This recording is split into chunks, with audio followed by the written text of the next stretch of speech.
네, 안녕하십니까. 저는 기후에너지환경부 국가미세먼지정보센터 배출량조사팀의 김형천 연구사입니다. 첫 번째 발표 주제는 핵캡스 인벤토리 구축을 위한 정부의 노력이라는 주제로 체유해성이나 오존 반응성 등이 큰 물질 41종을 저희가 선정을 해서 이 41종에 대한 인벤토리를 구축하겠다라고 하는 그 내용으로 이해하시면 좋을 것 같습니다. 정보센터 업무 추진 현황을 설명드리면서 저희가 필요성을 좀 다시 한번 말씀드리도록 하겠습니다.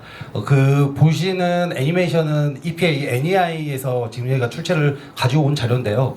인간이 활동을 하는 과정이나 자연오염원에서는 오염물질이 배출이 됩니다. 사업장 부분, 수송 부분, 생활 부분, 자연 부분에서 오염물질이 배출이 되고, 이는 기상에 의한 영향으로 확산이 된다던가 2차 생성이 된다던가 소멸이 되죠.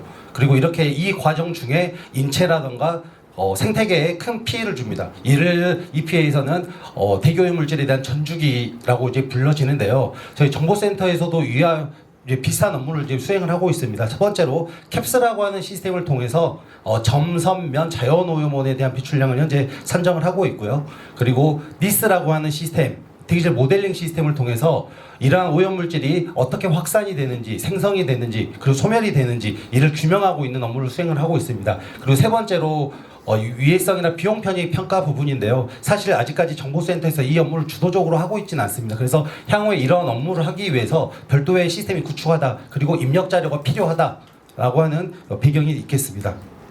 먼저 캡스에 대해서 간단하게 설명을 드리도록 하겠습니다. 국가 대기오염물질 배출량 산정은 미특법이나 대기환경보전법 제17조를 근거를 하고 있고요. 다들 잘 아시겠지만 9가지 오염물질을 대상으로 국가 배출량을 산정을 하고 있습니다. 분류체계는 태분류 13개, 중분류 64개, 세분류는 624개로 지금 현재 구분을 해서 배출량 산정을 하고 있고요. 시공간 해상도는 시군구 수준, 그리고 저희가 대기질 모델링 입력 자료로 1kg/1kg의 격자 배출량까지 제공을 하고 있습니다. 다음은 니스 시스템인데요. 니스라고 하는 대기질 모델링 시스템은 사실 3개의 모델로 묶여 있습니다.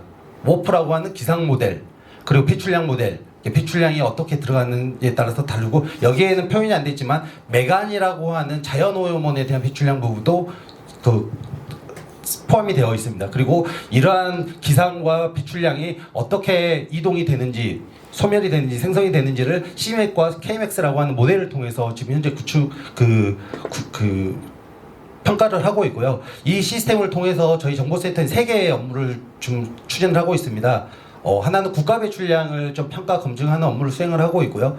두 번째는 미세먼지에 대한 발생 원인, 그리고 세 번째는 정책 효과 분석을 수행을 하고 있습니다. 밑에 일부 그림을 갖고 왔는데요. 저희가 12월부터 3월까지 계절관리제라고 하는 정책이 추진이 되고 있습니다. 그러한 정책을 추진을 함으로써 미세먼지나 대기오염물질 얼마만큼 줄어들었는지, 그를 대기질 모델링을 통해서 밑에 보이는 감축량이 얼마만큼 농도로 줄어드는지를 평가를 하고 있습니다. 또한 국내 미세먼지가 경기 서울을 기준으로 보면 경기도에서 얼마만큼 기인을 했는지, 그리고 충남에서 얼마만큼 넘어왔는지, 이러한 부분도 대기질 모델링을 통해서 수행을 하고 있습니다. 세 번째 영향평가 체계인데요. 사실 저희가 이 시스템을 100% 구축했다라고는 말씀드리는데, 일부러 스크리닝을 좀 할 수 있는 단계까지는 구축을 해 있습니다. 다음 그림은 EPA의 뱀맵이라고 하는 인체 유해성 평가 모델링에 대한 예시인데요. 이 모델링을 수행을 위해서는 크게 4가지의 입력 자료가 필요합니다. 첫 번째가 농도 반응 함수, 그리고 농도 변화, 그리고 기준 사망 발생률, 인구수, 이렇게 4가지가 필요한데요. 세 번째와 네 번째 자료는 통계청에서 공식적으로 자료를 지금 오픈을 하고 있습니다. 첫 번째 자료와 두 번째 자료가 필요한데, 저희가 오늘 소개해드릴 햅 인벤토리 구축을 통해서 농도 변화는 해소가 되는 거고요. 그러니까 첫 번째는 지금 질병관리청이라든가 저희 기후부에서 코어를 위해서 지금 현재 이 CR 펑션을 지금 개발하는 연구가 일부 진행이 되고 있습니다.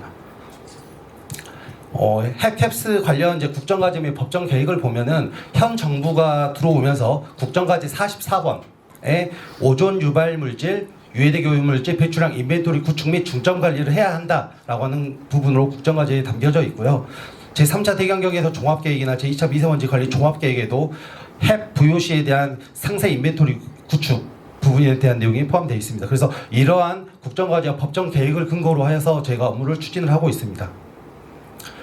다음은 저희가 이제 목표 모델인데요. 지금 미국에서는 이미 이런 햅에 대한 인벤토리를 구축해서 시스템화를 하고 있습니다. 그게 웹파이어라고 하는 이제 홈페이지에 확인할 수 있는데요.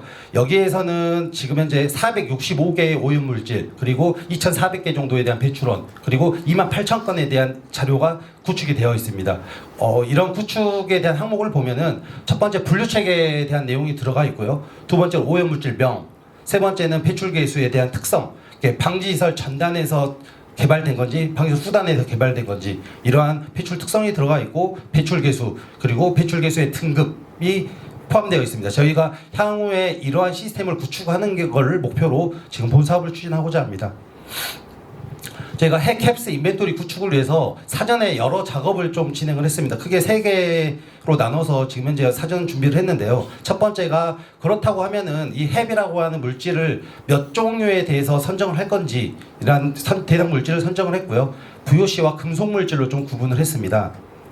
저희가 작년 6월부터 지금 이 대상물질 선정을 위해서 국립환경과학원과 저희 정보센터가 같이 코어를 해서 진행을 했고요. 여러 번의 회의를 했는데 첫 번째 회의에서는 인벤토리 구축 대상물질을 어떻게 선정할 거면서 어떠한 범위까지 할 건지 이런 부분에 대한 논의가 됐고요. 실무자 회의를 통해서는 과학원에서는 뭐 인체 유해성이라든가 대기환경 농도, 검출 빈도, 이동 측정 차량 등에 대한 정보를 좀 모아서 모으는 작업을 했고요. 저희 정보센터에서는 뭐 배출량이라든가 국내외 관리 현황 그리고 오존 반응성 등에 대한 부분을 고려해서 자료를 만들었습니다. 그래서 저희가 전문가 검토 회의를 할 때는 26종에 대한 VOC에 대한 대상 물질을 선정을 했는데 전문가 검토를 하는 과정에서 최종적으로 32종이 선정됐습니다. 그 과정은 뒤에서 설명드리도록 하겠습니다. 과학원에서는 유해대기 오염물질 측정망과 광학대기 오염물질 측정망에 대한 자료를 봤고요. 크게 농도나 검출 빈도, 그리고 시공간적 변동성, 그리고 오존 생성 잠재력 등을 봤습니다. 유해대기 오염물질 측정망에서는 벤젠, 톨루엔 등 16종을 대상으로 했고요. 광학대기 오염물질 측정망에서는 56종을 대상으로 했습니다. 그 결과 유해대기 오염물질 측정망에서는 벤젠, 톨루엔, 디클로로베탄, 자일렌, 사이화탄소 이렇게 5가지 오염물질을 제한을 했고요. 광학대기 오염물질 측정망에서는 톨루엔부터 프로판까지 8개의 오염물질이 선정되어 있습니다. 그래서 5+8에서 13종인데 톨루엔이 중복돼서 과학원에서는 12종에 대한 인벤토리 구축이 필요하다고 제안을 했고요. 저희 정보센터에서는 어제 뒷단에서 저희 그 송승효 공사님 발표하시겠지만 한국형 화학종 자료를 좀 이용을 해서 VOC 개별 물질이 얼마만큼 배출이 되는지에 대한 양을 산정을 했습니다. 그래서 상위 30개에 대한 물질을 대상으로 첫 번째로 국내 휘발성 유기화물에 포함이 되는지, 그리고 대기환경보전법에서 관리되고 있는지, 그리고 세 번째는 국외에서 관리가 되거나 측정이 용이한지 다각적으로 그 분석을 한 결과 벤젠, 에틸벤젠, 포르말데히드, 테트라클로로에틸렌, 아세트알데히드로 1순위로 먼저 제안을 했고요. 그리고 톨루엔과 자일렌을 2순위로, 우리나라에서는 관리하고 있지 않지만 미국에서는 관리가 되고 있는 중요한 물질로 해서 관리를 추가로 제안을 했습니다. 그 7가지에서 저희가 이제 에틸렌과 1, 2, 4, 트리메틸벤젠 그리고 프로필렌 같은 경우는 오존 생성 잠재력이 큰 물질로서 7가지에 이 3가지 오염물질을 추가를 해서 10종을 제안을 했습니다. 그래서 과학원에서 제안한 12가지, 저희가 제안한 10가지, 그리고 대기공학과에서 이동 측정 차량이라던가 굴뚝 배출구에서 나오는 농도 등을 검토를 해서 최종 26종을 지금 먼저 선 제안을 했고요. 그 부분에서 이제 전문가 검토를 받았는데 저희가 논의사항 2번에 보면은 이성질체 등에 대해서는 어떻게 인벤토리를 구축할 건지, 그리고 그룹별로 좀 구분을 해서 장기, 단기로 구분을 해서 인벤토리를 구축하면 좋을 것 같다는 이런 부분에 대한 논의가 펼쳐졌습니다. 그 결과 1그룹부터 3그룹까지 저희가 그룹을 나눠서 32종을 선정을 했는데요. 1그룹과 2그룹은 과학원과 정보센터에서 배출량이라던가 대기환경 농도 그리고 반응성 등을 종합해서 먼저 23종을 제안을 했고요. 전문가들이 이런 부분을 검토를 해서 배출 허용 기준이라던가 위해성 등을 좀 추가로 봤을 때 이 9종에 대한 인벤토리 구축도 필요할 것 같다. 그래서 32종을 마지막 최종으로 선정을 했습니다. 이러한 결과를 저희가 3번의 전문가 포럼을 통해서 좀 의견을 들었는데요. 대부분의 의견이 주요 물질이 적절히 반영된 것 같다. 그리고 알데히드류는 별도로 좀 나눠서 그룹핑을 좀 할 필요가 있다. 그리고 이 32종에 대한 인벤토리 구축을 하는데 배출량을 공개하는 물질은 좀 별도로 구분해야 되지 않을까라고 하는 여러 의견을 주셨습니다. 다음은 금속물질 부분입니다. 금속물질은 좀 VOC하고 배출 특성이 다릅니다. VOC는 뭐 고온이라든가 고압에서 별도로 생성되는 메커니즘도 있는데 중금속 금속물질 같은 경우는 들어가는 만큼 나오는 양이 매스 밸런스가 정확하기 때문에 연료라든가 원료라든가를 주로 사용하는 업종, 뭐 발전업이라든가 피철금속 업종이 될 것 같은데요. 이런 부분에서 주로 지금 현재 배출이 되고 있고, 그래서 저희가 사업장 중심으로 인벤토리를 좀 구축할 필요가 있다. 그러면은 사업장 부분에서 법적 관리 규제가 있는 폐초료용 기준을 먼저 좀 봤는데, 현재 사업장 폐초료용 기준이 설정되어 있는 물질이 9종입니다. 수은부터 베릴륨까지 9종인데 이 9종에 대한 인벤토리 구축을 하겠다라고 이해하시면 좋을 것 같습니다. 다음 연구 로드맵입니다. 저희가 이 부분이 지금 현재 국정과제에 포함이 되어 있다 보니 좀 체계적으로 업무를 좀 추진함에 있어서 로드맵을 먼저 수립을 했고요. 목표를 5개로 나눴는데 그중에 1번, 3번, 5번 꼭지가 좀 주요 내용이 될 것 같습니다. 첫 번째 목표는 반응성 및 유해성을 고려한 국가 배출 인벤토리를 좀 확대를 하겠다. 그게 앞서서 설명드린 42종에 대한 부분이 될 거고요. 그게 이제 3번에 포함되어 있습니다. 그래서 이 42종에 대한 인벤토리를 구축하겠다. 그리고 향후에는 이 42종에 대한 인벤토리를 활용해서 건강 영양 평가 체계까지 구축을 하겠다라고 하는 게 로드맵의 주 내용입니다. 보시면 앞서서 계속 설명드렸는데 로드맵 수립 목표를 보시면은 현재 국정과제 44번에 좀 포함이 되어 있고요. 저희가 로드맵 수립을 한 목표는 체계적인 국정과제 추진을 위해서 연차별로 어떤 과제가 진행이 돼야 되는지 이러한 부분을 로드맵에 담아서 수립을 했습니다. 그리고 로드맵 기간은 26년부터 29년 4개년에 걸쳐서 사업장 부분을 중심으로 햅 인벤토리를 먼저 구축을 하고 30년부터 34년까지 4개년에 걸쳐서 수송과 생활 부분에 대한 햅 인벤토리를 구축할 예정입니다. 큰 틀에서 저희가 스텝 4가지로 좀 구분을 해서 로드맵을 좀 담았는데요. 첫 번째는 사업장 부분을 대상으로 41종에 대한 배출 기술을 개발하겠다. 그리고 이 41개의 배출 기술을 이용해서 이제 인벤토리를 구축할 예정인데, 뒷단에서 이제 더 상세히 설명을 드리겠지만 주요 업종에 대해서는 실측 기반으로 인벤토리를 구축을 하고, 여기에 해당하지 않은 업종에 대해서는 국외 자료나 국내 이미 선행 연구 등을 좀 기반으로 인벤토리를 구축을 하겠다라고 하는 내용입니다. 그리고 스텝 3 부분에서는 이 부분 41종에 대해서 인벤토리 대상 물질에 대한 위해성 정보를 좀 DB화하고요. 앞서서 설명드린 니스 시스템의 이러한 부분을 평가할 수 있게끔 기능 개발을 하는 내용이 3번째 스텝에 포함되어 있습니다. 4번째는 인벤토리 구축과 배출량 산정이 되면은 저희가 배출량 공개 대상 물질을 먼저 선정을 해서 이게 캡스의 9가지 오염 물질에 별도의 이 햅 물질을 추가적으로 공개하는 이런 내용입니다. 마지막으로 저 표준 업무 절차서를 좀 마련을 했습니다.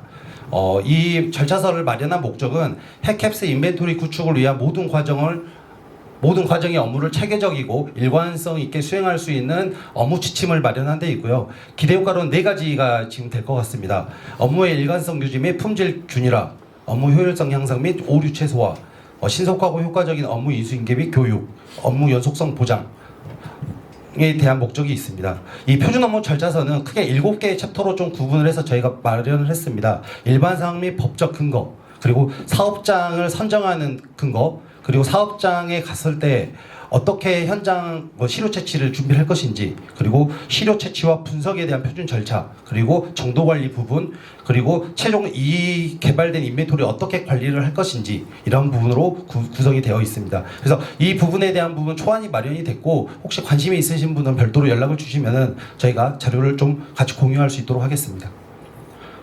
다음 햅캡스 구축 계획에 대해서 좀 상세히 설명드리도록 하겠습니다. 사실 이 업무가 처음으로 이제 수행이 되다 보니 참고할 수 있는 자료가 그렇게 많지는 않았습니다. 그래서 개별 물질에 대한 배출량을 지금 현재 일부 관리를 하고 있는 PRTR 자료나 샘스 자료, 그리고 캡스의 화학종을 좀 고려해서 개별 물질에 대한 부분을 좀 많이 봤는데요. 이 세 가지에 대한 오염물질을 다량 배출하는 업종을 우선순위로 해서 인벤토리를 구축하는 계획을 세웠습니다. 26년도에는 고무 및 플라스틱 제품 제조업과 1차 금속 제조업을 대상으로 하는데요. 고무 및 플라스틱 제품 제조업은 VOC를 다량 배출하는 업종이고요.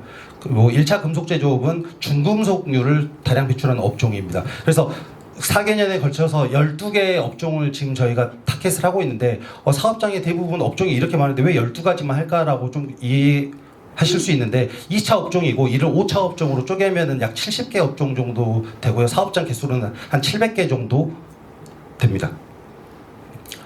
1차 금속 제조업은 저희가 2차로 1차 금속 제조업을 하겠다라고 했는데 더 상세히 설명드리면 3차 업종에는 철강 제조업이나 비철 금속 제조업, 금속 주조업이 포함되어 있고요. 5차로 가면은 제철업이나 제강업, 그리고 알루미늄이나 연, 아연을 만드는 비철 금속업, 그리고 산철이나 알루미늄을 주문하는 이러한 업종들이 전부 다 포함이 되어 있고요. 여기 사업장명은 사실 아까 포스코에서도 오셨는데 주요 지금 오염물질이 가장 많이 배출하는 사업장에 대한 리스트라고 이해하시면 좋을 것 같습니다. 고무 및 플라스틱 제품 제조업은 3차 업종이 고무 제품 제조업과 플라스틱 제품 제조업으로 좀 나눠지고요. 5차 업종으로는 타이어 및 튜브 제조업, 더 상세히 이렇게 자료를 구분이 됩니다. 그 중에 오염물질을 다량 배출하는 업종 위주로 실측 기반의 인벤토리를 구축하겠다라고 이해하시면 좋을 것 같습니다. 핵캡스 배출계수를 개발하는 좀 절차입니다. 사실 배출계수 개발 업무를 일부 연구진들이 하는데 대부분 쉬우면 쉬운데 되게 어렵게 생각하시는 분들이 많아서 제가 이 절차를 조금 한번 나열을 해봤습니다. 첫 번째로 이제 신뢰성 있는 배출계수 개발을 위해서는 특정 사업장을 측정하는 게 아니라 되게 표준화된 사업장에 대한 부분을 잡아야 되거든요. 그래서 사업장에 어떤 공정으로 있는지 공정 분석이 첫 번째로 들어갑니다. 두 번째는 그 사업 해당하는 업종의 현장 조사를 통해서 측정 지점을 선정하게 되고요. 세 번째는 여기에서 배출계수를 개발을 할 거면은 어떠한 활동도를 대표값을 쓸 수 있는지, 연료를 쓸 것인지, 제품을 쓸 것인지, 원료를 쓸 것인지 이러한 부분에 대한 활동도를 먼저 결정을 해야 되고요. 그리고 네 번째는 이제 현장 측정이 들어가는 겁니다. 근데 현장 측정을 할 때는 한 개 지점에서 1회 측정을 하는 게 아니고 신뢰성 확보를 위해서 최소 5회 이상 측정을 하는 걸로 지금 저희가 원칙으로 하고 있습니다. 그리고 다섯 번째는 측정이 일어난 시기에 활동도 자료를 입수를 하고요. 그리고 시료 분석을 통해서 농도값을 얻게 되죠. 그리고 일곱 번째는 측정 농도와 유량 그리고 활동도를 좀 고려해서 배출계수 개발을 하게 되고요. 마지막으로는 배출계수에 대한 등급을 산정하게 됩니다. 아래에 있는 식은 좀 설명을 드리면은 제가 측정했을 때 농도값에 유량을 곱하면은 측정 당시에 배출량이 되는 겁니다. 거기에 측정 당시에 활동도를 제가 구해서 나눠주면은 단위 배출계수가 되는 거고요. 근데 일반적으로 발전업이나 예를 들어서 소각업 같은 경우는 하나의 배출 시설에서 방지시설이 있고 하나의 배출구로 되기 때문에 되게 측정이 쉽습니다. 하지만 올해 타켓으로 하는 예를 들어서 타이어 및 튜브 제품 제조업 같은 경우는 원료 투입부터 제품 출하까지 되게 다양한 공정이 있습니다. 그렇다고 하는데 이 공정에서 하나라도 만약에 실측이 이루어지지 않으면은 과소 산정되는 배출계수 개발이 되는 거죠. 그래서 예를 들어서 밑에 있는 그림은 여기 AI 기반으로 좀 그렸는데요.